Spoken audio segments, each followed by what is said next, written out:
What is up, BookTube? It is Bonty, and I'm here. I literally just finished editing this video, so I've made the final pass. This is the last thing that I'm editing, and I just wanted to come in with let me just bring this into the frame.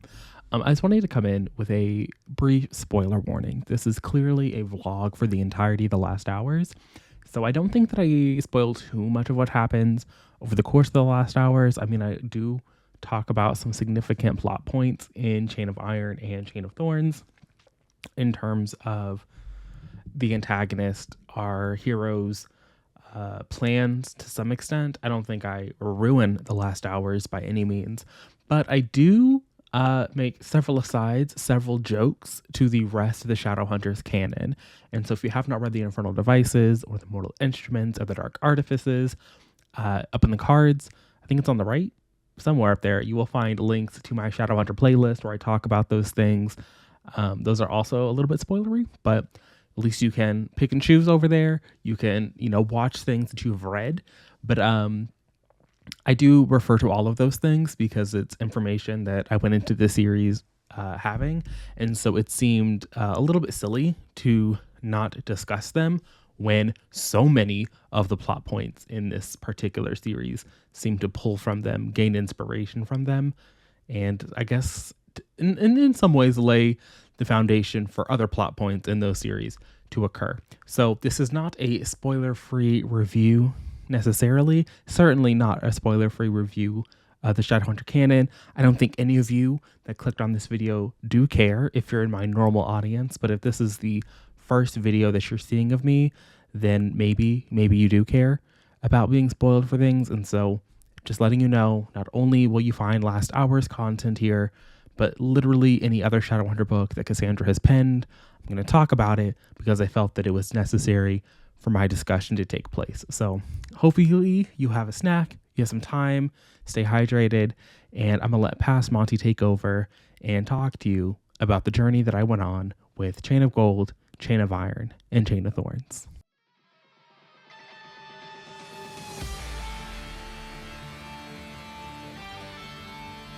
I already know I'm going to regret saying this is a weekly reading vlog, but this is a weekly reading vlog. To kick off, I have some book mail, and I have a feeling that I know what this is. When it first popped up in my informed delivery, I was like, what is this? And then it got here, and I'm like, I feel like I know that this is Ride or Die. I feel like that's what this is. And it's a finished copy of Ride or Die by Gail Agnes Misakavanu. I feel like that's what I decided on the last time I tried to pronounce this. June 6th, which is the reason this is going to be a weekly reading vlog. Because is there something under? Oh, that's a fun little spine. Does it match? That's always nice. Anyway, this is the reason it's going to be a weekly reading vlog, because I have the e-arc from NetGalley. So my percentage is suffering because I haven't read this. I have a physical arc that they sent me, that they were like, here you go. And now I have a finished hardback copy, which is very nice, I must say. But I'm going to be reading this at some point over the week, not today. Today, I'm starting The Last Hours. So the TBR for this week so far is The Last Hour trilogy by Cassandra Clare and Ride or Die by Gail Agnes. Because, like I said, this has been on my TBR. Originally, I had this slated for a Buzzwordathon video, and we are almost in June. It's the end of May. I don't know if a Buzzwordathon video is actually going to happen for me this year. And if it does happen, it might be a December project. I don't know. But for right now, today of all days, I can guarantee you it's not anywhere near me. So I'm just going to start reading books that I had set aside for that TBR and reading them regular style, starting with Ride or Die. But I've already started listening to Chain of Gold by Cassandra Clare. And y'all, if you have been on, here for a minute, if you're a true Ride or Die with It's Monty Price, then you would know that back in the day when I rejoined BookTube, I started catching up with Cassandra Clare. And the only series by her that I actually enjoy is The Mortal Instruments. I have videos on just about every Cassandra Clare book that is important to read, aside from those little short story collections and her little, like, in the Shadowhunter world. So without the little short story collections, I've read everything there is to be read. I do not like the Infernal Devices, but I think that people hype that up, and maybe for 2013 it was the time to be alive. But for me, in my big age, in I think I read those in 2018-ish, 2019-ish, wasn't the moment. No, so like 2018, 2019, 2018 wasn't the moment. And then the the Dark Artifices, raggedy. It's just the Mortal Instruments fan fiction. But the Blackthorns, specifically Julian Blackthorn, he can fucking choke. So the Last Hours, set in between the Infernal Devices and the Mortal Instruments, is back, is here. And I've seen some complaints. I don't think people really enjoyed how that trilogy wound up. And here's my big complaint. The real big complaint I have with the Infernal Devices is that nothing really catastrophic can happen, because nothing that happens in the Infernal Devices is really impacted in the Mortal Instruments. Nothing these characters do, nothing these characters experience is ever referenced in the future. And I think part of that is because Cassandra Clare didn't plan it, but also it's just like, well, even if you didn't plan it, now that this exists and it's finished, specifically, there were some moments where it could have been. Like, the Infernal Devices and those last 3 Mortal Instruments books were coming out simultaneously. It was like one year it was Infernal Devices, the next year it was Mortal Instruments. So there wasn't like, oh, I could use some of these plot points, and some of the plot points are used. I'm not gonna say which ones, but some of them are used. But it's so minor that it doesn't really matter. And the things that do matter are then undone in the Dark Artifices. So it's really, she just be over here playing fast and loose. And so I believe, in my mind, from what I've heard, that the Last Hours is really just a bunch of romantic entanglements, and maybe there's some meddling with a character that I do like. So we'll see what I think. I got copies from the library. I originally did have a Rune edition of the Chain of Gold, because I thought I would collect them. And then I realized that they're just unreadable, and I don't really fuck with them like that. So having unreadable copies of books that I don't fuck with, it seems silly. So I did get rid of my copy of Chain of Gold. I don't think anything I'm going to be reading in this series is going to inspire me to repurchase, but we'll see. I doubt it. The only Cassandra Clare books I have are my Joy Crate editions of the Mortal Instruments, which I kind of want to reread this year. I don't know why, but I kind of do. I do kind of want to reread them. Probably not going to. Probably not, but I do want to. Maybe in December I'll be one of those people who just like rereads books, because I'm already reading a lot more than I usually do, but I'm also behind on my December project, so we'll see what I do. Either way, I'm gonna go. I will check back in when I've actually started reading Chain of Gold. I just wanted to unbox this with y'all to see if I was right or if I was wrong. And 4 books on the TBR seems perfectly fine for right now, but I might add more or take some off as the week goes on, because technically the little Cassandra Clare is a buddy read with Aaron. So I don't know if she's gonna be reading like I am, but I feel like she has to, because we were supposed to read this trilogy last week, and I got behind because of To Paradise, but that's in my rear view mirror now, and ain't nothing Cassandra can write gonna put me through it. Like, Cassandra Clare also don't like black people, but but still, I'm gonna go. What is up, BookTube? It's me. We're back here. I am roughly on page 96 of Chain of Gold here, which is the furthest I think that I've ever read into this book. I don't think I've read, which still is not very far at all, as you can see there. And I'm not sure that the audiobook for this one was the best way to go about it, just because we're going back and forth in time in a way that I didn't really anticipate, going backwards and forwards in time like that. So far, my idea that this is really about like a little love triangle situation seems to be correct, because as I was saying, I think I was saying this, but because of the way that Cassandra Clare has penned these books going backwards and forward in her timeline, the reader coming into Chain of Gold like just knows entirely too much. Like, the reader knows entirely too much about the end point of these families. I think it was the infernal devices that came with a family tree.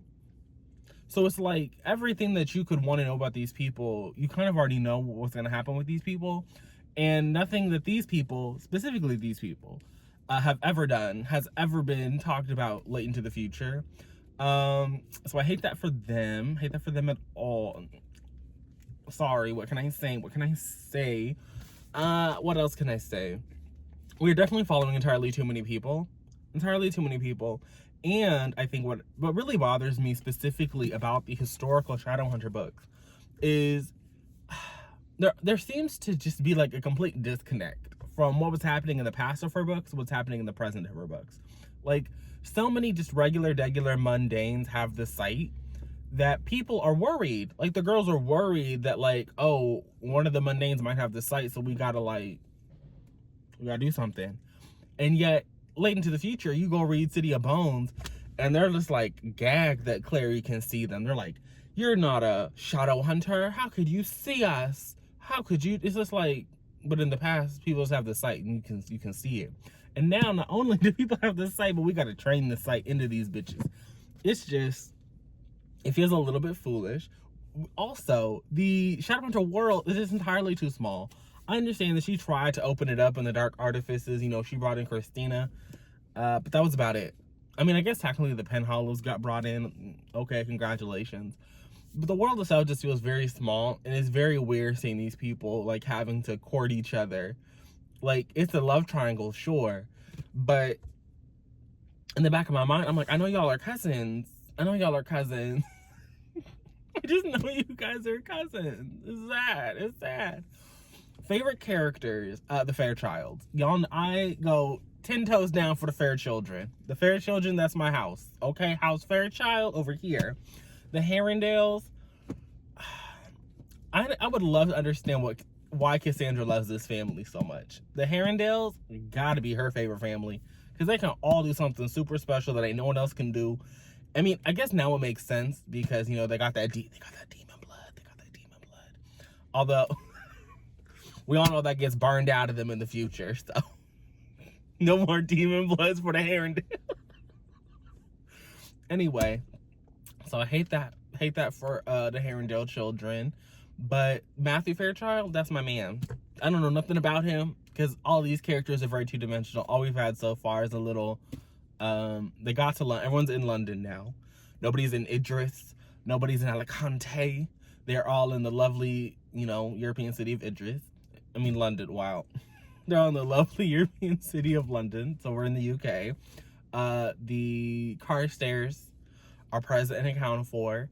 The Carstairs family, I really have to say that, listen, as a biracial person, I'd be really trying to fight for the biracial rights of the people. But how we went from how we go from Cordelia Carstairs, tan skin, red hair. I mean, I guess the red hair is where we're, although what's her name? Doesn't Council Fairchild have red hair? Because what I'm getting is that Cordelia, my girl Cordelia, and Matthew are about to be fucking. And I know I could just go look at the family tree, because I was just telling y'all, go look at the family tree. But if I'm just reading the book, I feel like Cordelia and Matthew are going to be fucking. And that's where the Fairchild right here is going to be coming in, like, doubly strong. Getting it from both sides, I guess. But how we went from those people, assuming that that's correct, even if it's not correct, the way that both sides of the Carstairs family are Asian. We got some Central Asian in there with Cordelia and her lot from Iran and Persia. And then we have Jim, who is East Asian. And we got Hitler Youth Emma running around in the Dark Artifices. That's the other thing I don't like. Like, what are we doing? What are we doing? But again, we all know that Cassandra, she don't give two fucks about ethnicity in her book. She don't give two fucks about race, how that's going to impact you, which is even more wild. Because at this point in the story, I'll give it to her in the Infernal Devices, because they was actually running around banging down demons, taking them out. The Mortal Instruments, they was out there banging down demons, taking them out. They had the KKK coming up. They had a lot of shit on their plate. They couldn't really sit down and have a nice round table about racial relations. But these people are they're in such peace times that you have Will in his raggedy old age come talking about, oh, the kids are too soft these days. When I was their age, we was banging out demons. And Tessa has to sit there and go, do we want that for our children? And in the back of my mind, I'm like, yes, bitch, you're shadow hunters. Like, that's literally the only reason y'all exist. If y'all aren't banging down demons every day, why did, who is it, the Archangel Gabriel? Why did he give y'all the mortal cup and be like, drink from the mortal cup, bitches, y'all gonna be my chosen warriors? If you're not banging down demons, you're not really fulfilling the heavenly mandate now, are you? You're not. So, like, let's get with the program. Let's start slaying some demons. Let's start patrolling some werewolves, making peace deals with the vampire. Like, what are we doing if you're not destroying demons? Like, I get their children, but this is also society where they like have you tether your soul to somebody at the age of like 10 years old. I mean, here it's a little bit older because Cordelia and who was it, Lucy, they're about to be parabatai and they're like 16, so they're a little long in the tooth to be parabataing. But everyone else, who was it, Jace and Alec, they was soul tied together at 10 years old, which again, I'm not gonna get into it just in case like you haven't read Chain of Gold, but this whole idea of we're gonna bond two living souls together at the age of 10, y'all are weird for that. Very weird for that. It's sad, but this is peace times, and so the shadow hunters here are giving like very mundane. Like Cassandra Clare just said, I'm gonna write a regular book. I'm gonna write I mean, yeah, there's some supernatural elements that are sprinkled in. They're teasing like, ooh, all is not well in London town, but for the most part, we're going to balls, we're having a picnic in the park. Like, Will making some very valid points, like, the fuck are y'all doing? Like, y'all are supposed to be shadow hunters. What? Like, Jace and Izzy and Alec, they was never just walking around New York. They was always glamored up on the prowl for a demon. They always had their weapons. But not here. Here we got corsetry and ball gowns and lavishly dressed cakes. But also, what has brought Cordelia to town is trying to make some alliances with other Shadowhunter families because her daddy is locked up. Her daddy is being blamed for an attack that went south in Idris. And I have to say that, like, the Nephilim just going along to get along don't make a whole lot of sense here. This is the other issue I have with the Shadowhunters. As a society, they are not very good at, like, actually governing themselves, and they're always throwing each other under the bus. And when they're not throwing each other under the bus, they're like building up their own version of the KKK to throw other as themselves under the bus. And it doesn't make a whole lot of sense. Because in the back of my mind, I'm like, y'all have the mortal sword. It's just chilling in the Silent City. Is it not? Don't the brothers got the silent sword? If you really think that this man broke the Accords, which is very, like, this is the thing, like, breaking the Accords is like the one bad thing you can do as a shadow hunter. There ain't a lot of laws you can break as a shadow hunter that people are going to care about. But if you set about destroying the Accords and you out here trying to break the peace and have all hell on earth, that's going to get you in some hot shit. And so if something's going to get you in hot shit, you would think that they would go grab the mortal sword from the Silent City. They would ring up Brother Zachariah, Brother Enoch, and go, hey, we need you to come over here. Actually, you don't even got to call them up because the trial be in the Silent City. They be holding you in the jail cell talking about, we're going to give you your trial right here in the jail cell. So why don't they just have him hold the sword and do the questioning? It's not like the sword was disappeared. The shadow hunt, like the other artifacts have been gone for a long minute, okay? Like, that was the whole point of reading the Mortal Instruments, because they didn't have all the artifacts. They didn't have the cup and the mirror but they had the sword. The sword was the whole reason. When they had Clary's ass on trial, she had to hold that mortal sword. Didn't she? But, and ain't none of the shadow hunters in this book batting an eye. Like, we have the sword that compels you to tell the truth and you can't tell a lie with it. But we're just gonna have okay. So, I think I'm supposed to get to page, I don't even know what page. I'm supposed to read 25% today. I was under the impression when I started this little week-long reading vlog that we were reading the whole series this week. And Aaron wants to read this book over the course of a couple days. Not really fitting my vision, but, you know, it is what it is. So, Chain of Gold can get Buddy read, but I might have to leave her behind for the next two. I'm supposed to get to 25% of this today, which is probably around page 200 and something. I'll do the math later. So, I will check in with you guys later, but I'm going to go. Because I just got the only reason I left the house today was to come pick this up from the library, but I need to do laundry. I need to do some cooking. So I'm gonna go do that, take care of myself, and I will be back later with more thoughts and opinions. So I just sat here and was talking to myself because apparently I didn't hit record. So I'm going to try and make this brief because I don't have a lot to say from what I was saying yesterday in my car to right now because I've only read another 10%. But the highlights of this that I was saying are we are finally at 35% moving past the we're catching you up. Every one of her books does this, specifically the first book in the series. The first book in any of her series will always lay out all the basics you need to know about the Shadowhunter world. And Cassandra Clare is really good at catching you up on like the history of things that have happened. And so if you read like Lady Midnight, you get caught up on everything that happened over. I think it's like the Mortal War is what they call that. The thing happening. And here you get like the bare bones rundown of what happened during the Clockwork War. Apparently that's very hard to say. And so we're finally moving out of that and into the central conflict of this one, in that we have some mysterious happenings with the Blackthorn house. We have demonic activity popping in. And we also still have this situation where Cordelia is trying to find allies to testify for her father. I do have to say that there seems to be a lot of like things happening in this book where people are like, oh, they're saying this and he's saying this and she's saying this, and we don't know the truth of anything. And that's really, it's fun, it's cute or whatever.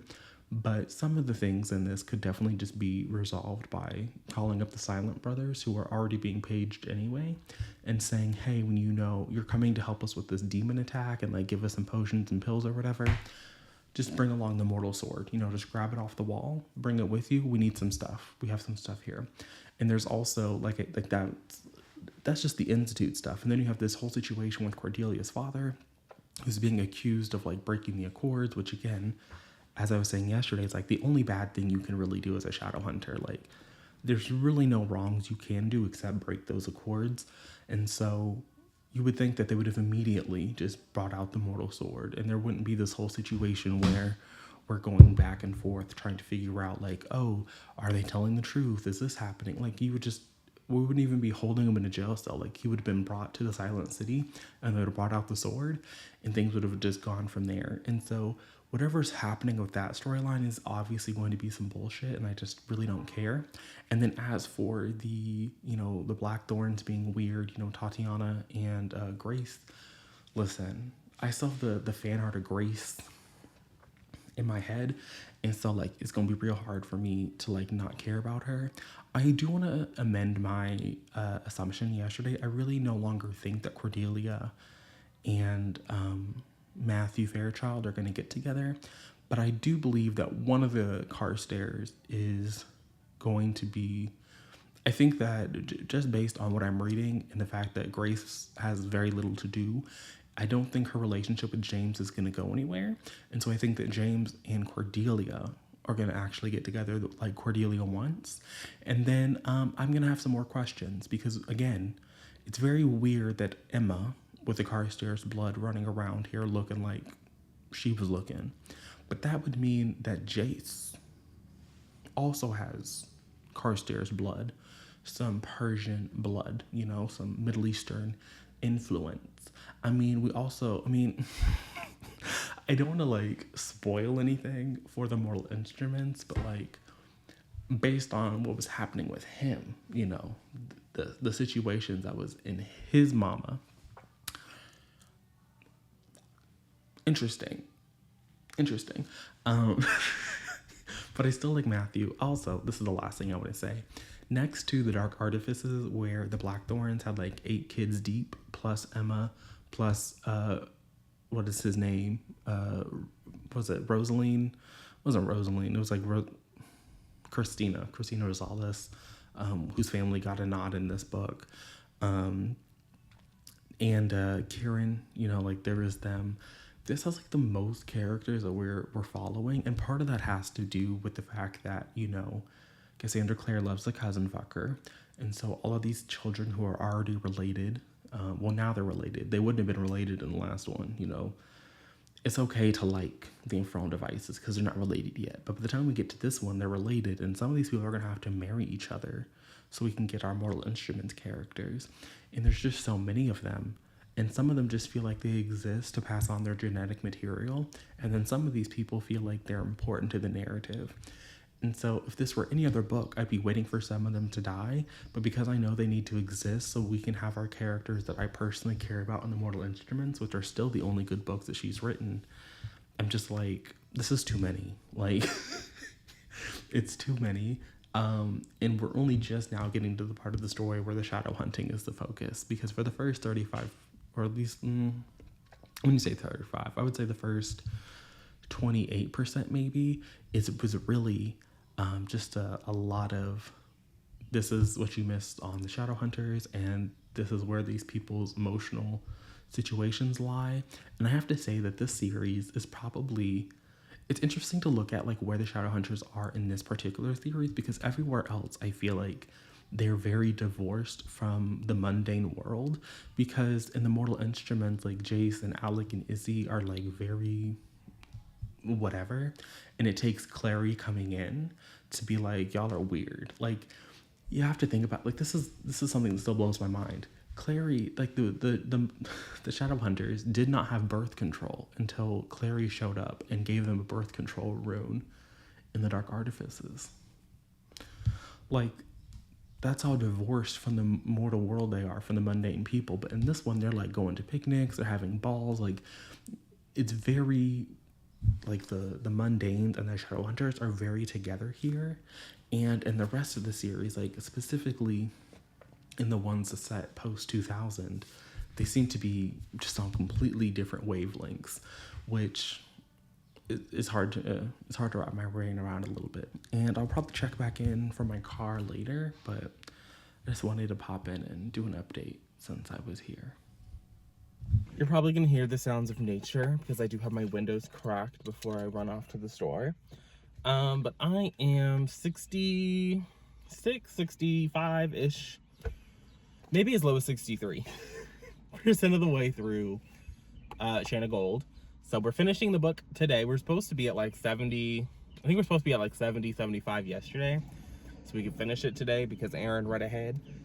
She is already completed by the time that I am doing this little update. So she is on it. She's doing the reading.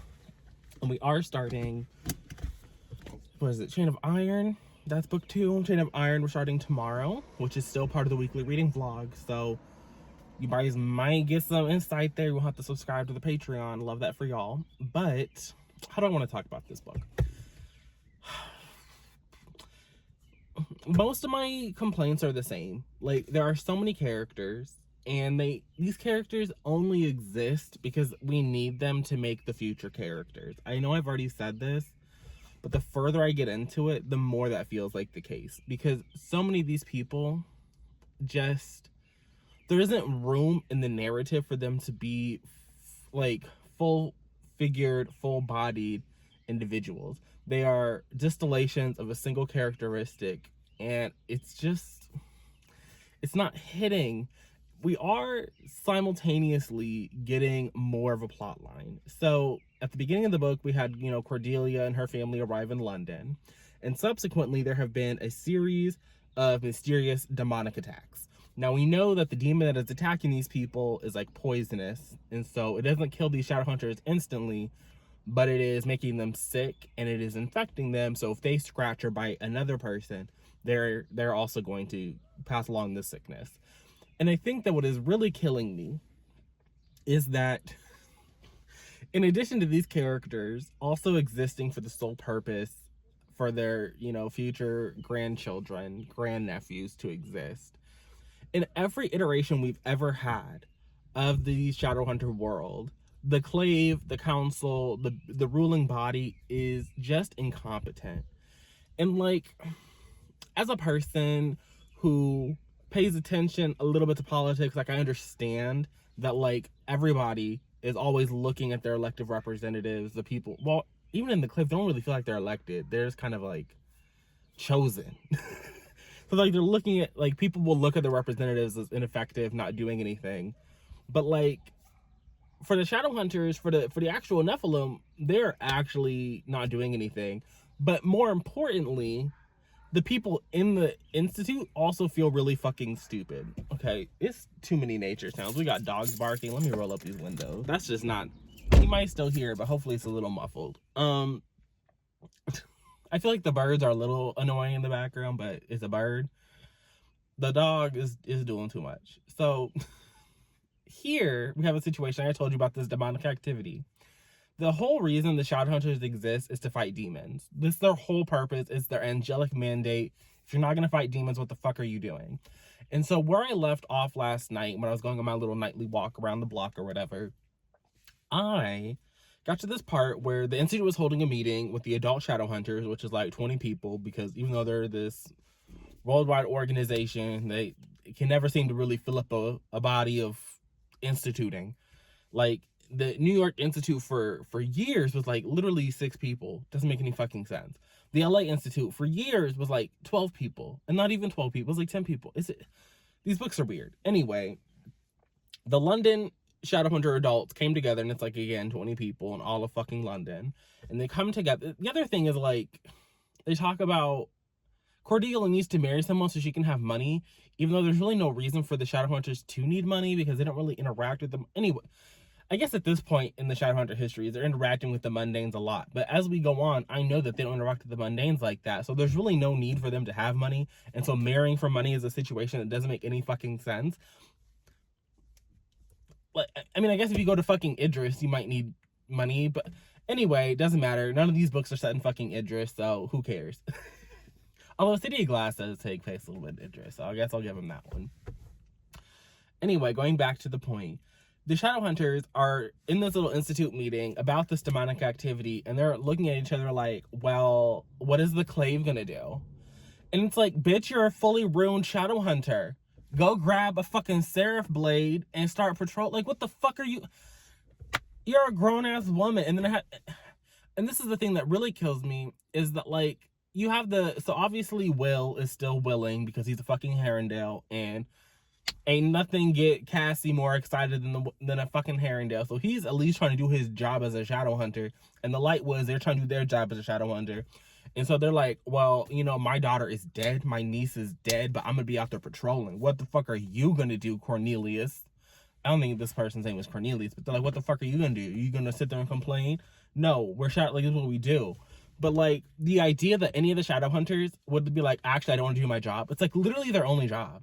Like, they don't have to work at a mundane bank. They don't have to interact with the mundanes at all, ever. All you have to do is, apparently in this society, dress pretty. And that's it, actually. Because we know that there ain't really been demonic activity in London like that. Which, again, is wild. Because you have a situation at the beginning of the book where Matthew and James, and is it Chris? Whoever was their third, no, was it Thomas? Might be Thomas. The 3 of them, or the 4 of them, were running around hunting demons, but they're children, because I think only Thomas would have been allowed in the meeting, but Thomas didn't go to the meeting. Or Thomas wasn't, but he was up in the balcony with that. So only like one of them was actually an adult in the eyes of the Clave. And so, or the Clave. And so they're like, they were hunting demons, but y'all are just like sitting in your house. Like, it's stupid. And like, I understand that it has to be this way, so like the characters we're actually following have something to do. But I think that the part that really I've never understood is why Cassandra Clare really thought we needed these historical novels. Like, I understand people like the Infernal Devices, and like, I guess I'll give you that one, because at least in the Infernal Devices, these bitches weren't cousins yet necessarily, and so like, fine. And it did tie into the end of Heavenly Fire. Like, people say to read these books in publication order, but if you read Clockwork Princess before you read City of Heavenly Fire, you are definitely spoiled for that book. Like, so don't do that. don't do that. But or at least if you read that trilogy and then you go back and read it, just don't do that. Don't do that. Learn from my mistakes. So it's like, I kind of, at least that series I kind of get, but literally nothing that happens in the last hours can impact anything that's going to happen in the Mortal Instruments or the Dark Artifices, unless it's going to create a branching timeline. And I just don't see that happening, because it seems like popular belief that Cassandra got 3 more books in her. allegedly. You know, I'm sure she's gonna write that little Magnus Bane series off into the sunset. I think there's at least one book left over there. And who knows, she might come out with the short story collection. I don't begrudge her for doing that. Like, I really don't give a fuck that she's been writing these books for forever. But I think at a certain point, like, if you're going to go back in the timeline, that going back in the timeline has to serve a purpose. And the fact that literally nobody in the future timeline, not Clary, not Jace, not Alec, not Isabel, not, I guess Simon, but I didn't read the little tales from the Shadowhunter Academy, so his connection to these prequel books means nothing to me. So I guess they got Simon in the future, but not Emma or Julian or Livy or Octavius or fucking Mark Antony or Helen or Aileen. None of them bitches give two shits about what these people in 1900s London were doing. Not two shits. And none of this really explains how we really get from how all these families left London and came to America, and what did that do to the London Institute. And now we're learning not only is there a London Institute, so the British Isles got London, they got Cornwall, they got some other one up into York, they got York, and I guess aren't those all just in Britain? So it's like, is there like a Glasgow Institute? Like, how many institutes does the Isle of the, like, does the United Kingdom really need? You know what I mean? Like, and if they got all these, does that mean there's like a Chicago Institute? Is there a St. Louis Institute? Because I don't think that there is. You know what I mean? Like, it's just, it's a little buffoonery. It's a little buffoonery for me. I really don't, and I stress this. The only, aside from, now we do have this demonic activity storyline where the kids are trying to figure out like what it is, and they have a theory and they're going to go test this theory.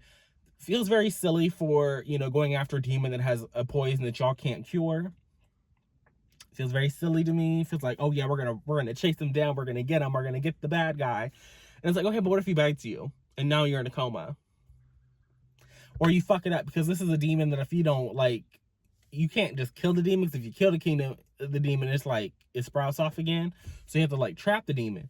But that again is inherently risky, because one, y'all don't even use these traps no more, and two, what if he gets out the trap? So it's a little foolish. I don't really, at this point in the narrative, I'm not seeing the larger picture, which doesn't surprise me, because if you read Lady Midnight, you could low-key read Lady Midnight as a standalone. Just a little bit, just a teensy bit. And I do recommend reading Lady Midnight as a standalone, because the next two books are significantly worse. Significantly worse. Ooh, we just ran down that series into the gutter. So we are, in usual Cassandra Clare fashion, starting off at a point that is not at all offensive, because it takes so long for her to get to the fucking point. And then book 2, we're gonna spin our wheels a little bit, and then book 3, she's gonna be throwing this stuff at us because she gotta wrap it up. So we'll see what's happening. But I'm gonna go. I'll probably check in when I have actually finished the book. Hello. Good morning. So last night I did some reading sprints on Patreon with Aaron, and so I finished Chain of Gold by Cassandra Clare. And I have to say that I think it's not her texting me. Let me just silence this. Okay, I think we should be good now. Anyway, so I finished Chain of Gold. I think we had a conversation about Cassandra Clare reusing plot lines, because everything in this book is a reused plot line. And I say we need to have a conversation because I've been trying to have this conversation since Lady Midnight. You know, I tried to, we did it. In the recent years, I do feel that like my critique of the cohort just being the circle, I'm willing to walk it back a little. I mean, I don't think that it's not the circle. Like, I think the circle and the cohort are very much the same. And I think that the Shadowhunters' response to that is a little bit ridiculous.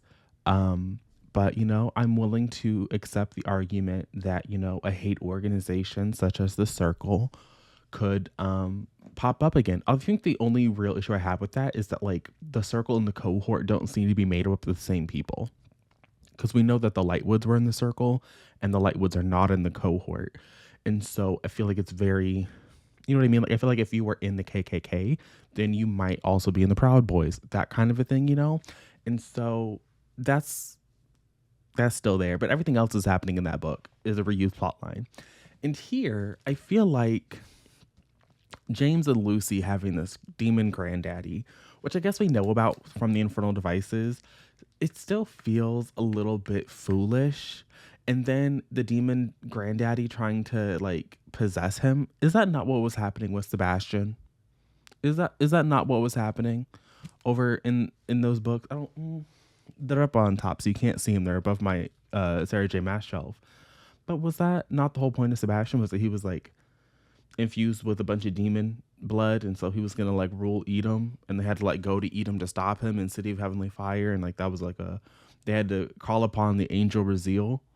Was that not the whole point? Like, so you mean to tell me that in this is the other thing that I don't like about James and Lucy is that you have this whole demon granddaddy, and this demon granddaddy tried to set about the destruction, I guess, of the world allegedly, and ain't nobody ever talk about it. Like this is like reusing the plot line only becomes an issue when the plot line that you have reused feels like it should be something that people know about and ain't nobody know about it. Like maybe it comes up in her little short story collections that she got those other authors to write, and so like that's why she's kind of stuck in this corner now. But it's just a little bit too foolish for me. I also feel like there are still way too many characters. I would have found a way to not include everybody's brother, sister, cousin, uncle, auntie. It's just a little bit unnecessary from my point of view. So at the end of the day, I feel like this is a Cassandra Clare book. It's getting a Cassandra Clare rating. It's getting 2 stars, which is the equivalent of most people's 3 stars. So like she can be happy. Like I don't think the book is bad, but I do feel like I've read the story, Cassandra, and you wrote. It's not even like a thing where like earlier in this month I was reading The Daydreams by Laura Hankin, and it's a book about this 2004's era cast who is coming back together after their show ended to film a reunion. And so I've read a lot of books about that, like of former castmates or band people coming back together, reflecting upon their time, what broke them apart. And I'm not just talking about Daisy Jones and the Six. I also like that in literature is like the quintessential plot of a band book. So the farewell tour, the final revival of Opal and Nev, like it's the unraveling of Cassidy Holmes. It's a lot that does that same structure. And so that was, same structure, different artists. And by artists, I mean like different authors. But Cassandra is giving us the same structure from the same person. And so it's just like, if you were doing this in your sequel series, The Dark Artifices, and now you're doing it in a prequel series, this one, I feel like we could have just skipped this and gone straight to the Wicked Powers. Because at least the Wicked Powers is interesting. Because that series, I don't know if I should spoil that series, but the way that series ends at least is interesting, and it's unencumbered by the fact that it doesn't matter what you wrote in the past. I mean, it matters to a certain extent what you wrote in the past, but at least you're not encumbered upon, like, you can have a world ending plot line in the Wicked Powers because you're not constrained by anything. But this demon granddaddy trying to like pop back up in the mix is a little bit foolish when we are very much aware that the world doesn't end and people just continue to go on. I mean, I guess you can make the argument that I guess Valentine was aware of the Herondale demon granddaddy. And so that was like part of what prompted his experimentation in the first place. It was like, oh, well, maybe I don't have to have, nobody get knocked up by, like, you know what I mean? Like, okay, sure. But it's just, I feel like I've read this and all the characters in this just read like their descendants. It's just, it's not a good look. But like I said, we are starting Chain of Iron today. It is Thursday. And I think we're going back to the 25% a day situation, which would mean that I will finish this roughly on Sunday. We might read a little bit ahead, in which case I might finish this on Saturday. But I've read 40 pages of this, I think. It was like the first 2 chapters. No, I've read 50 pages because I'm on page... I've read 51 pages because I'm on page 52 and I haven't started reading page 52 yet. So now we are doing a little time jump. The last book ended. They had defeated, in air quotes, they had defeated the demon, and really they hadn't done shit. Like, I mean, I think they killed like the Manticore demon that was like popping out bodies everywhere, but demon granddaddy, who they thought they had vanquished, he ain't really vanquished, and he can definitely still pop back up on Earth, which makes sense because this is a trilogy. And so they defeated him, and everyone was like celebrating. And a bunch of these characters got engaged at the end of the last one, which was a little bit wild to me, just because these are also characters that are not adults in the eyes of the Clave. And so it's like y'all can get married and get engaged to each other, but y'all couldn't even like sit in at the adult table. Like they were literally hanging in the rafters in the children's section, trying to overhear what the Clave was talking about when they were discussing the demonic activity. So it's like it's a little bit foolish. I understand why these books continue to be written in YA, just because, that's the audience that Cassandra has cultivated over the years, allegedly, or at least the audience that she continues to court. But I do think that while the story is repetitive, these are also characters that could just be adults. Like, I don't know if Cassandra has the talent for that, but I do think that the possibility is present for them to be adults. It just has not been I don't know what the word is, but it hasn't been actualized. Maybe, I don't know. Don't I'll figure something out by the end of this little vlog. As for what I expect coming into this, there's been some stuff set in motion with Tatiana Blackthorne, who is now in the Adamant Citadel. So she's out there where they make all of the weaponry for the Shadowhunters, which this is my other issue I have with Chain of Gold. So at the end of this book, there are several like accusations flung about, right? So Tatiana Blackthorne accuses what is his name, James.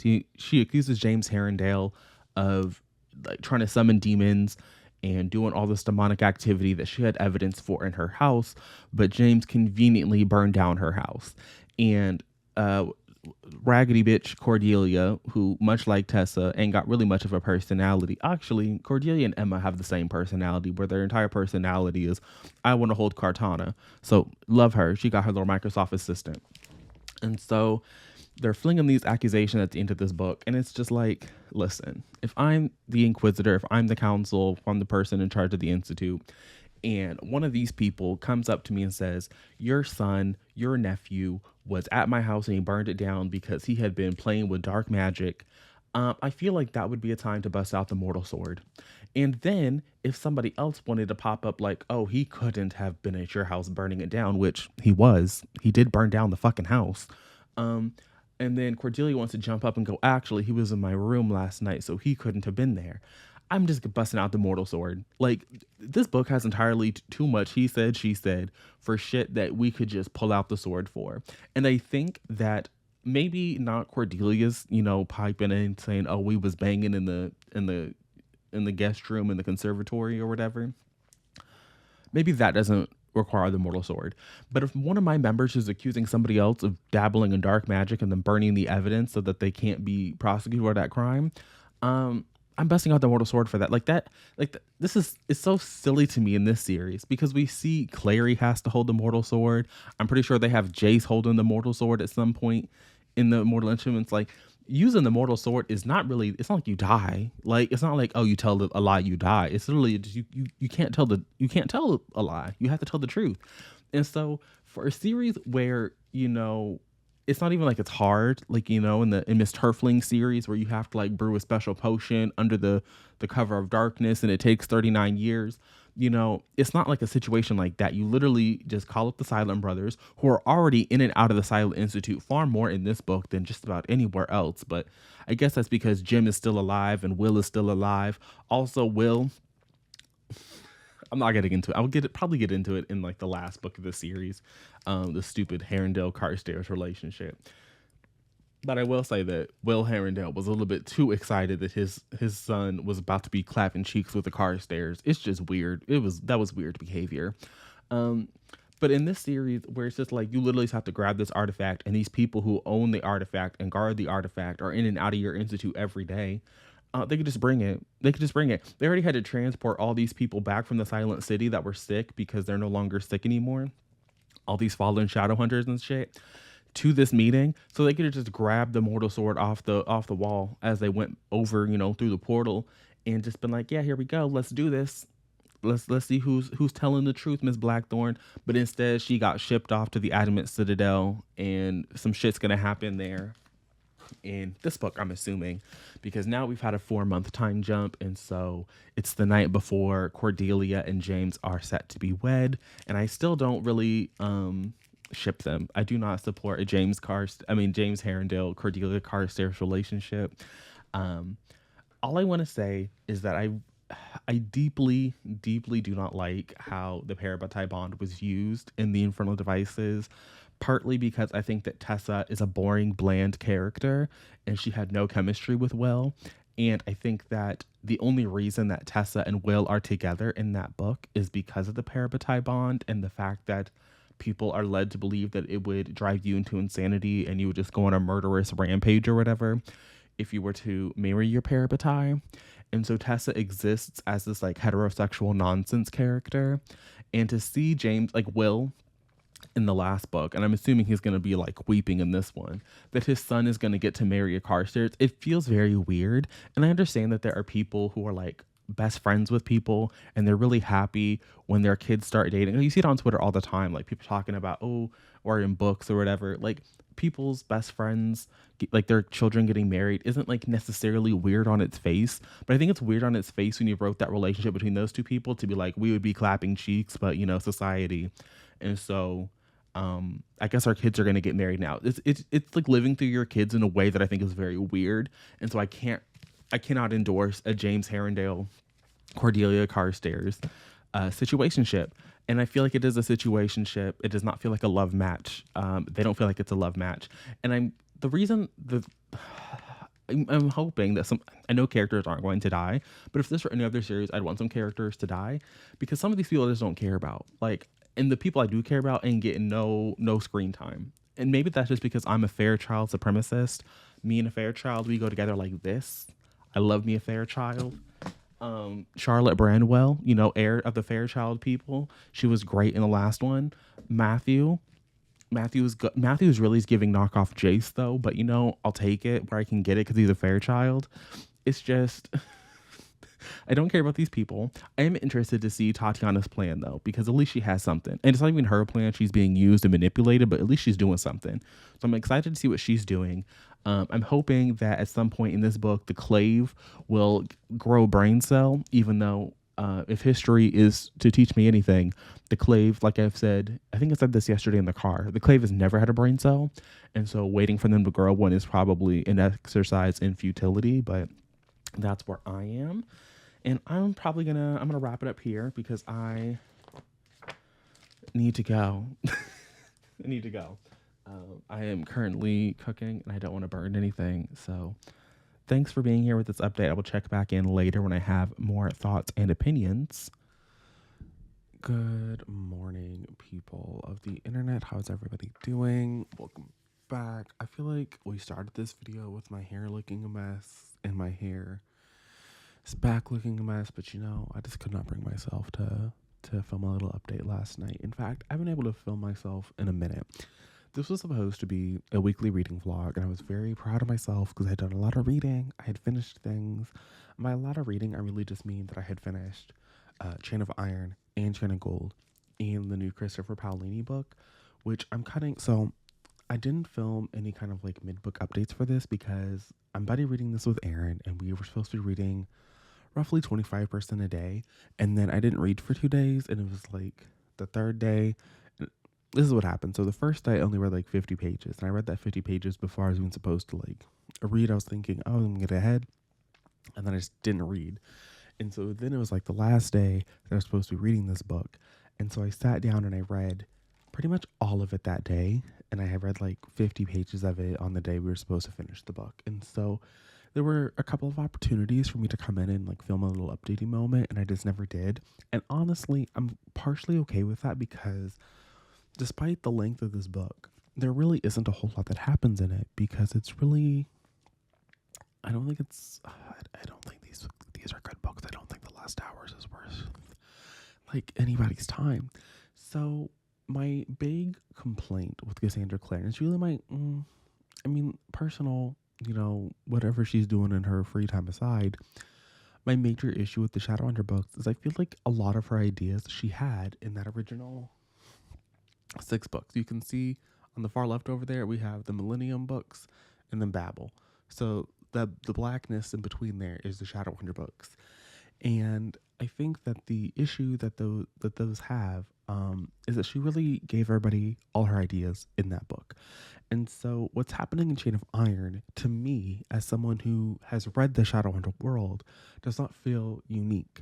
And so, what's supposed to be a draw are these characters.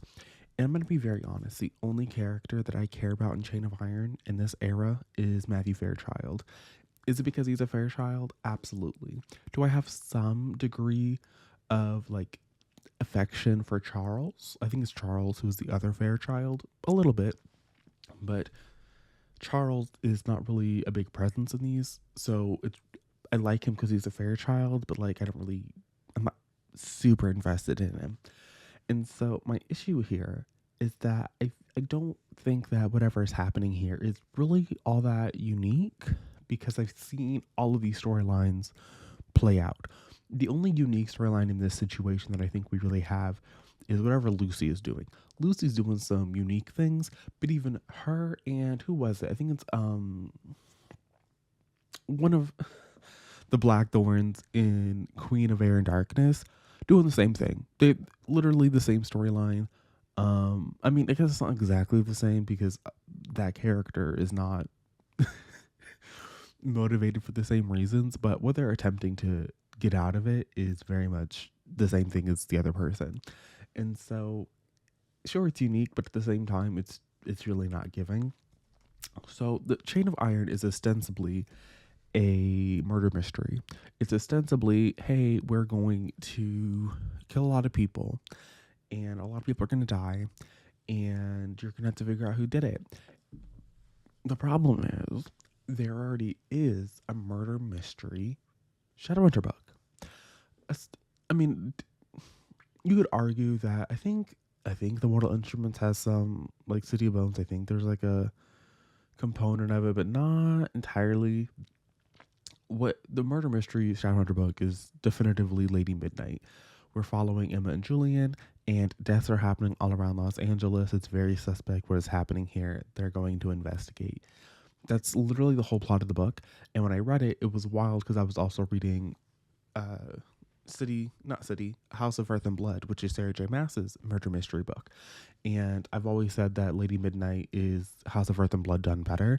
And I kind of stand by that. Obviously, as the Crescent City series has moved on, it's a little it's not as bad as it Artifices, but like sure, paths diverged in a wood, right? Like clearly they use their murder mysteries to different aims. But Chain of Iron is not at all really, they don't really care about the murder mystery. And it's a little bit weird. Ostensibly, I'm supposed to believe that these people are doing whatever they need to do in order to like figure out who's doing the killing.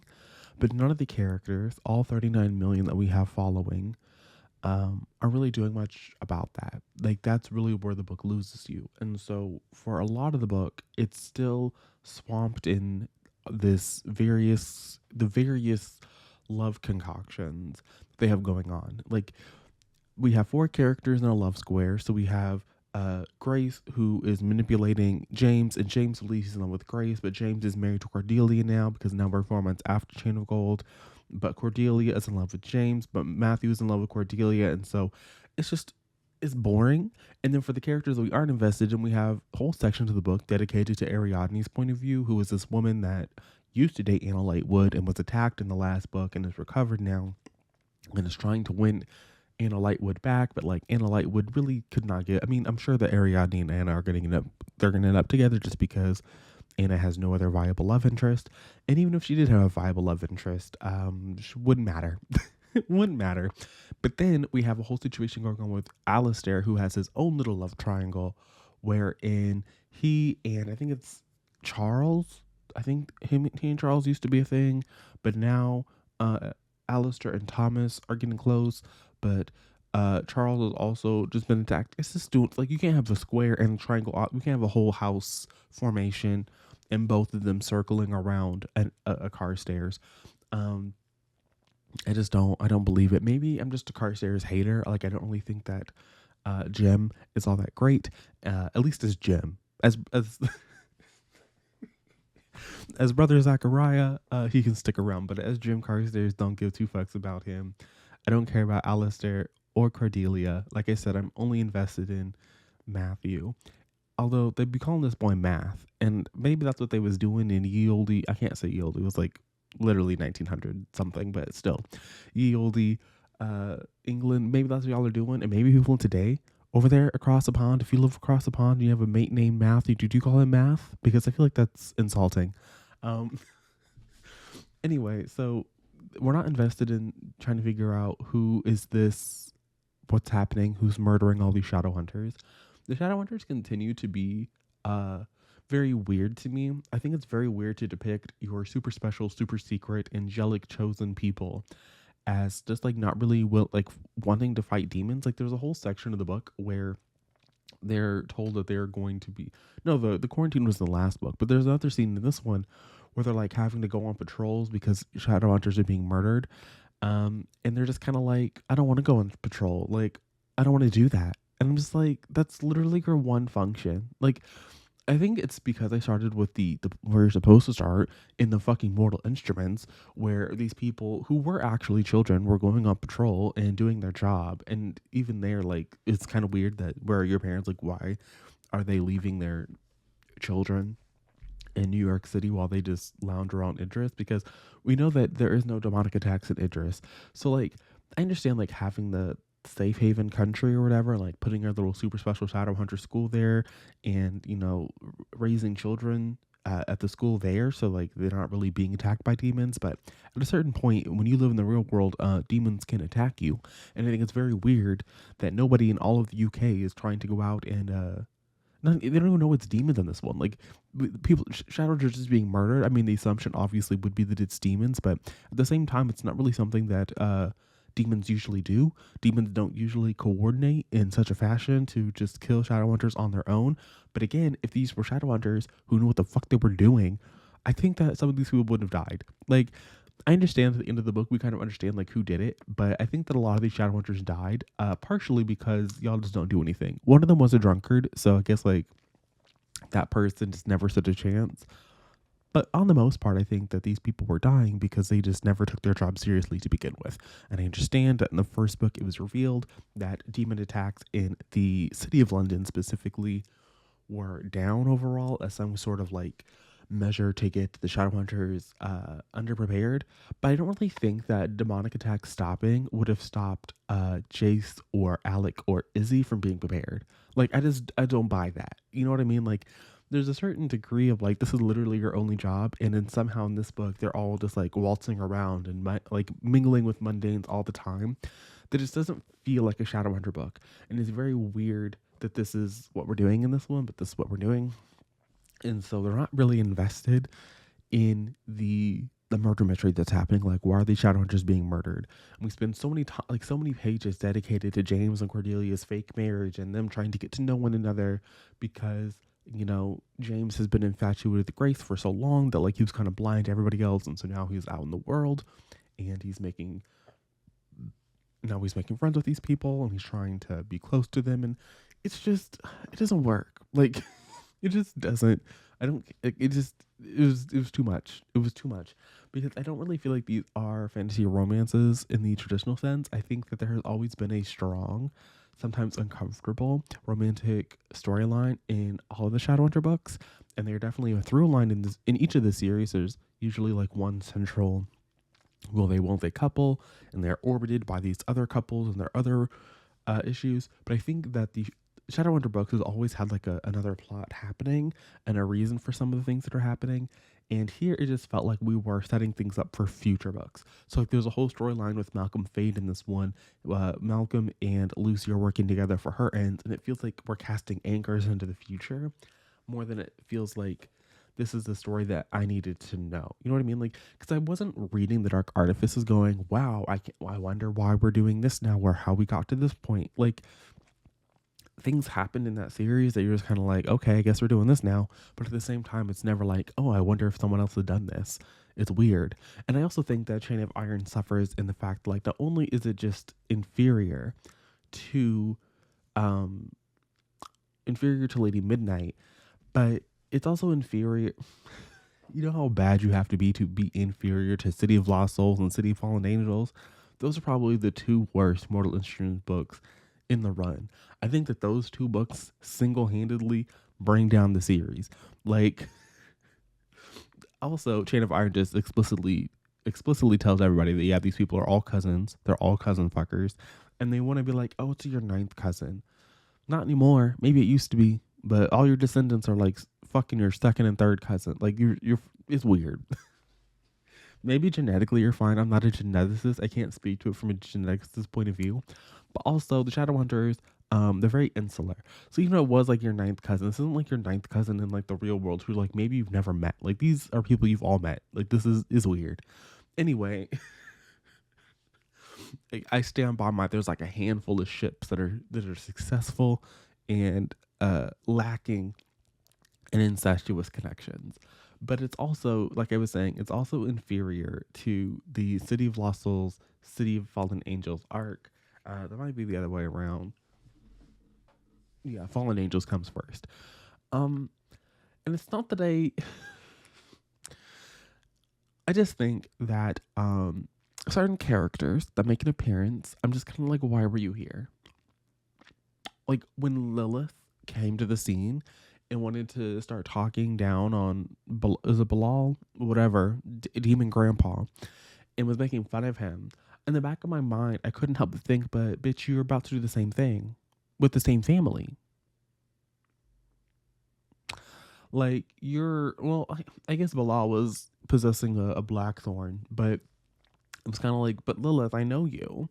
And I know you're going to be out here trying to manipulate the Herondales. So, like, what are we doing? Like, why are you talking down on Demon Grandpa for doing the same? Like, you're just stealing his, like, it, not even that long from now, you're going to steal his idea. Like, for me, it might be a long time, but for you, like, you're literally going to blink your eyes and steal his idea and try to manipulate the Herondale. Like, it's very weird. It's very, I was like, this is weird. And then the situation where, like, oh, a demonic entity is possessing a Shadowhunter. It's like, I read that. Like, I saw that arc. I saw Shadowhunter do a demon's bidding. There were some things about I think, no, it wasn't this. It was in the next one, which I'm about to get to. So overall, I wound up giving Chain of Iron like 2 stars, just because these are all things I've seen before, and these are characters that I don't really care about. So sure, anything to move the story along. I have started Chain of Thorns. I don't know how far into this I am. I listened to a couple hours at work. I want to say, definitely not 10 chapters in. Maybe I'm this far. Oh, no, I don't think I read that yet.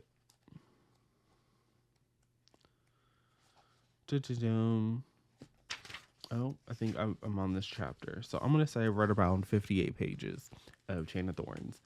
And I think it was in this one we finally got not finally, but I think we got a cameo from Madame Dorothea.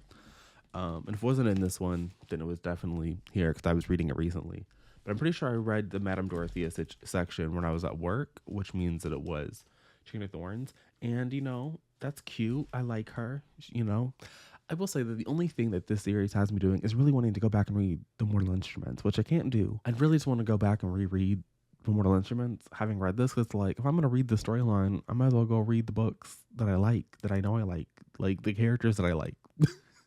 Jace and Simon and Izzy and Clarissa. No one is doing it like Clarissa. I'm sorry. Like, you can't make me like anyone the way I was liking Clarissa. Even in the later books, when she out here doing things. This is the thing. Like, in this world, right? This is what I need people understand. In this world, they are out here waltzing around, going to balls, going to functions, buying mundane properties, which doesn't make any sense. How do you have mundane money? Living outside of the institute when they're like 16 years old, but then they want to be. James and Cordelia are not adults. We know they're not adults because they're not going on patrols because they're not adults. Because if they were adults, they'd be going on patrols. But these are characters who have married each other and are living in a house that they own. Anyway, like I was saying, the Shadowhunters in this series are so connected to the mundanes that they just like do everything that they do. They think the only thing that they are still utilizing that are theirs are like the witchlight runes and carriages. Like I think we did get a scene with them having a car. Um, that's about it.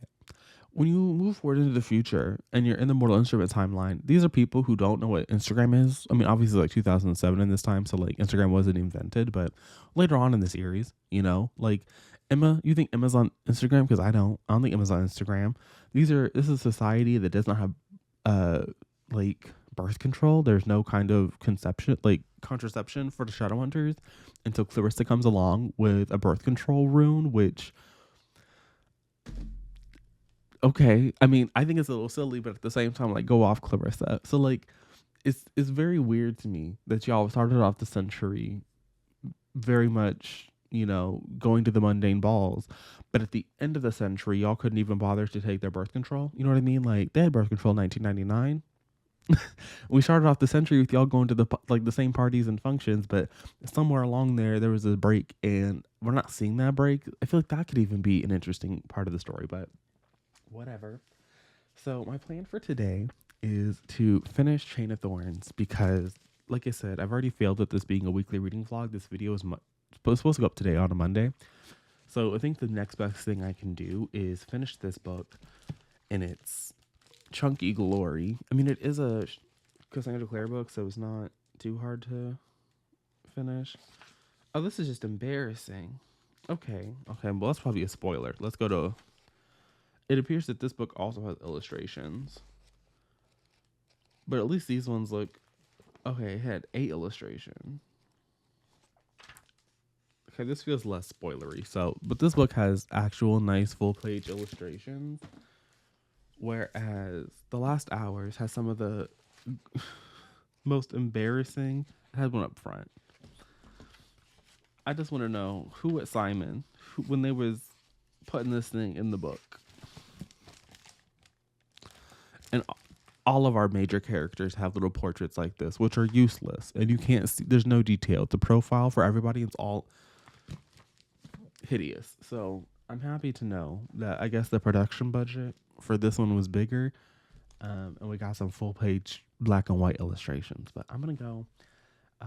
So this is no longer a weekly reading vlog. This has just become I read The Last Hours.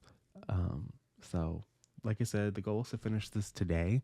I don't think technically that's what we're supposed to do for the buddy read, but I'm doing it. Partially because Saturday and Sunday we're supposed to start this, and then we didn't because Erin was reading a different series, but then I think she quit that project. And so we did technically start this on Saturday, and I did not read anything on Sunday. So today we should get to the 75% mark, but if I'm going to get to 75%, I might as well finish the book. So that's going to be my thought, and I'll be back this evening to wrap everything up. What is up, BookTube? How is everybody? I hope you're all doing well. I'm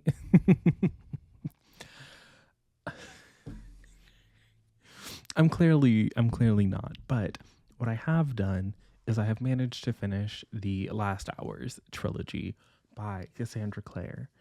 I took these books back to the library roughly 4 hours ago.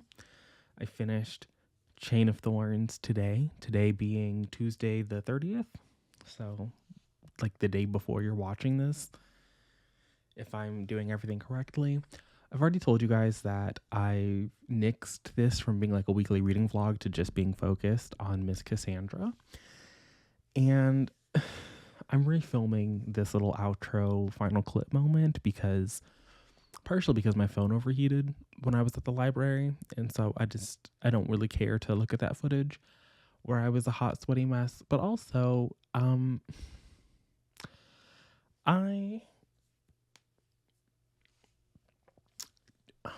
do I say this? I did not particularly care for the book.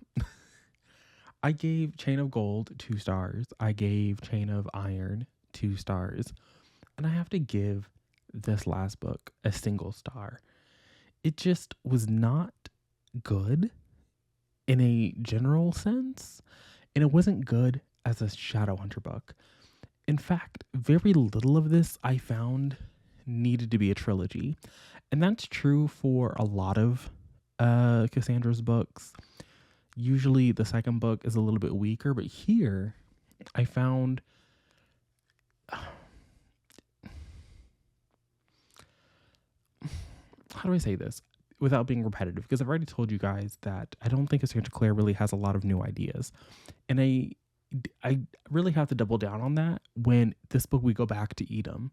And I understand that technically, in terms of like a linear timeline from the beginning of the universe to the end of the universe, this happened before the events of City of Heavenly Fire up there. But this book just felt we were continuing on the arc. Like if Chain of Iron was this series' Fallen Angels and Lost Souls, then this book it really felt like a recreation, an homage, if you will, to City of Heavenly Fire, except City of Heavenly Fire actually ate. There was actually plot beats. I felt like maybe, and again, hindsight is 2020.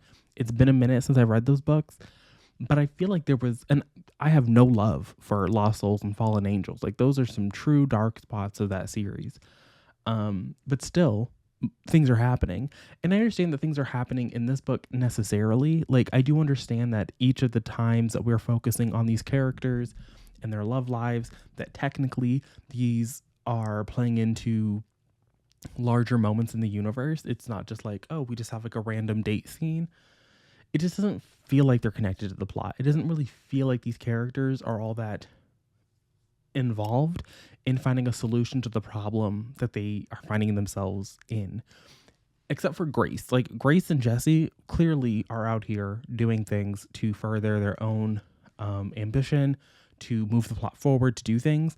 But everyone else is just kind of like, sure, they're in the mix, they're doing things, but nothing that I would say felt worth my time reading. So in this book, Chain of Thorns, is a conclusion. So in the last book, there was a showdown with Demon Granddaddy. Demon Granddaddy is trying to take over the city of London, which feels very small-minded. You know what I mean? Like, at least Valentine, Sebastian, they wanted the world. Mortimer, was that Mortmain? Whatever he was in the last, in the Clockwork books, he wanted the whole world. Demon Granddaddy just seems very content to take over the city of London and just rule London. How that's going to work out for him, how that's going to play into everything, I don't know. But that's what he wanted to do, but he got pushed back at the end of the last book. So at the beginning of this one, Cordelia and Matthew are in Paris. They're living their best life. The other characters are in London, living their best lives. What is her name? Lucy had run away with Malcolm Fade, because of course Malcolm Fade, he loves a blackthorn. So if he can help a blackthorn, he gonna help a blackthorn. And so they're off trying to resurrect Jesse Blackthorn, because we need to bring this ghost back to life for real this time. And while that, honestly, Jesse coming back from a ghost from limbo was a little bit foolish for me. Not good. It feels like something that exists to parallel a situation that's happening over in the Dark Artifices, to be as vague as possible, but it's not a parallel that I don't think anybody wanted and needed. Definitely no one needed it, and no one was asking for. I don't think anyone's like, oh, Malcolm Fade, because a lot of this book is also him and his backstory. Not a lot of it, but some of the scenes that he's in serve to show the reader his background, his inspiration, to really cement why he was doing what he was doing later on in this universe. And honestly, I feel as though his motivations have always been crystal clear, and I didn't need this book to come and tell me that, he's really close to the Blackthorns, he's doing all of these things. But then what really killed me is there comes a time where Lucy is supposed to help him. He's supposed to repay the favor. But me, as a reader who has read these books, I read Lady Midnight, I read Prince of Lord of Shadows, I've read Queen of Air and Darkness, and so I understand what Malcolm wants to happen, and I understand that has not happened yet in 1905 or whatever we're in. And so it's just kind of like Lucy's supposed to help him with this thing that I know she can't help him with. And the narrative just kind of moved past it.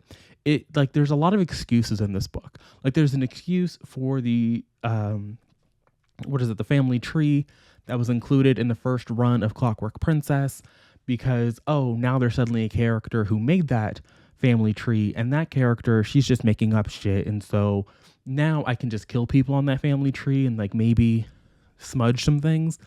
But honestly, it feels like a silly thing when, okay, congratulations, you can introduce this character who just made up this made up family tree, but we still have eyes, and readers have, one, made their own trees, and two, just by reading the series that you have given us, I can connect the dots. I can see how these families are all related, and Matthew tells us already that they're all related. So like, I don't understand like what that was about, other than just saying, "Oh, I'm good to kill some of these people," and then the body count is not that high. Again, I went into this series understanding that like there couldn't be a lot that shocked me, and a little bit did. Like I did not expect to go to Edom in this book. I did not expect there to be a showdown in for the city of London. London being, barricaded by demons. Okay, you got me there. It was a lot more grand than I expected, given again that nobody in the future knows any of these hoes. I feel as though that bears repeating. That like none of the people, like of all of these characters, there's like 15 named main characters in this little cohort. None of them are remembered at all. I think the closest you could get is Christopher, because Christopher Kit, he's off in the Dark Artifices. Someone's named after him. Kit to me is not a particularly, I don't want to say normal, but it's not a particularly common nickname for somebody. And so, sure, his legacy, I guess, lives on. The fire messages that they perfected in this live on. Cortana, the sword, the blade, still with the Carstairs family, it lives on. The Carstairs family lives on. The Herondale family lives on. Like all these, like the families, they live on. But none of these people are remembered by any of their descendants. None of the things, the values that these people seem to have seem to matter to anybody. That's another thing. Because you read this book and you see all of these queer characters, and they're so loving of one another and supporting of one another, but at the same time, it's not so accepting to the point where there's a whole plot point in this book where one of the characters, Charles, who only exists to just have a name, but Charles is being blackmailed for being queer by, by somebody in the clave. And when that finally is come out to the rest of the members are looking around like, why would we care about that? And then you keep reading, the rest of the series, and you see homophobia is running through the clave. So somehow this openly accepting and really wonderful group of people who went on to shape the clave and Idris in their image continued to have a homophobic society, even though they were all the threads, the logic ain't logicking. The logic doesn't logic in the grander scope, and it doesn't really logic in the narrower scope either, because you're gay people existing in a homophobic society, I will give you gay people or queer people existing loudly and proudly in a homophobic society. Okay, congratulations. But queer people somehow, and it's not even like queer people perpetuating homophobic society, I will give you. But it just, something about it just doesn't make sense. Like the way that the things actually played out, it's just like, I don't know. It didn't rub my spirit the right way. And neither did this continued shenanigans. The through line of this series, 3 books deep, okay? So we've already read 1,000 pages by Chain of Gold and Chain of Iron. But we are still running around not talking to each other, and we still got a fucking love square in Chain of Thorns. It's just a little unserious. And it feels very unnecessary. And it's part because this book and the 2 that preceded it focus so much on every character's romantic relationship. Again, it's not even Cordelia, Matthew, Grace, and James's love situation, but then we have Ariadne, who now is Ari. So we have Ari and Anna Lightwood, their romantic situation. Then Alistair, who isn't important at all to the plot of the book, he does some things, but like, if he never existed in the universe, like the events of the book could pretty much go on as they are. There's like a scene where he has to bear Cortana because of the events that happened in Chain of Iron, and how Now Cordelia's like, yeah, I'm just not gonna use any weapons. And so briefly, Alistair is the person who is responsible for keeping track of the sword. But even that like could have easily gone to literally anybody else. And so it's just like Alistair, who has nothing to do for hundreds of pages, is also involved in a love triangle between him and Thomas Lightwood, again, a Lightwood, and yet Alec Lightwood suffers for like 3 books. He has like 3 books or 2 books of homophobia, a third book where he's happy, 2 books where he's like running around trying to be a homophobe himself, and then a final book where he gets to be happy. Like, it's just doing a lot. It's just, but his great ancestor was involved in a romantic square with Alistair and Charles, who again is only around to have a name. Charles Fairchild has literally nothing to do the entire time he's in this book. It's very silly to me that he is ever included. That he, like, if somebody was, I'm not gonna say that, but like Charles did need to be here. Uh, Jesse coming back, his little ghost shenanigans, a little bit foolish. Demon Granddaddy was foolish. Lilith, the whole trip to Edom in this book. Listen, I understand that new ideas are hard to come by. New ideas are hard to come by.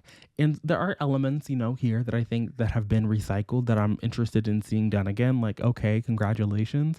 But these people going to Edom didn't need to happen. There's no reason for them to go to that specific hell dimension. There's no need for Lilith to be present, for Lilith to be involved in the way that she was involved.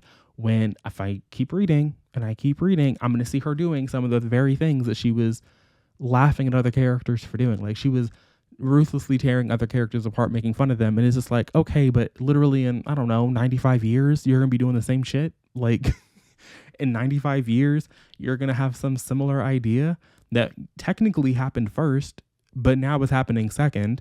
And now you just look stupid. Like, if I were to go read them, I would think she's stupid. Like, it's just, the book is very silly. It's very silly to me. I think that the only benefit of reading these now versus the books that I had to read is that like Cordelia and Lucy actually got to have a friendship. Cordelia and Anna actually got to have a friendship. What's so bad and like hard to read about those, at least from my memory, from like the earlier Mortal Instruments book, is this just unnecessary relationship between Izzy and Clary and how antagonistic that was. And so seeing like Cassandra Clare getting to write female characters having nice, healthy friendships is nice. Getting to see, queer women in a Cassandra Clare book not exiled for no discernible reason is nice. Getting to see everybody in a family unit in a Shadowhunter book being valued equally, unlike exiled lesbian family members, was nice. But none of that really, again, counteracts the fact that I've read this. I've seen these characters. I've read these story beats.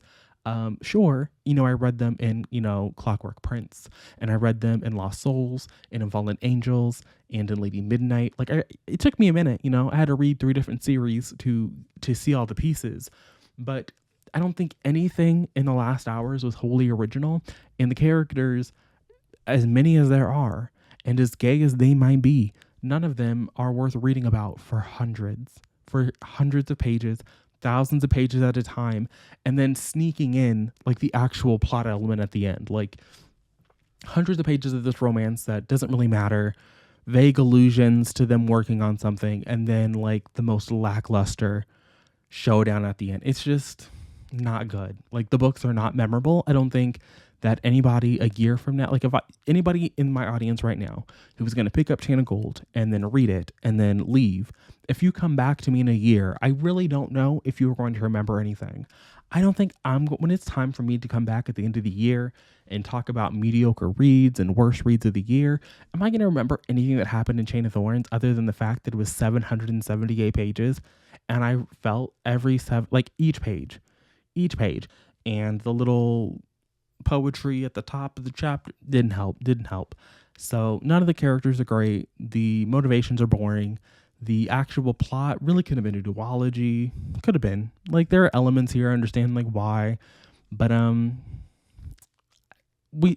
it's not even that I needed editing. I needed development, not editing. I think that you could have a book that focuses a lot more on the romance than it does on like the action part of the plot, and I think even if there had just been better.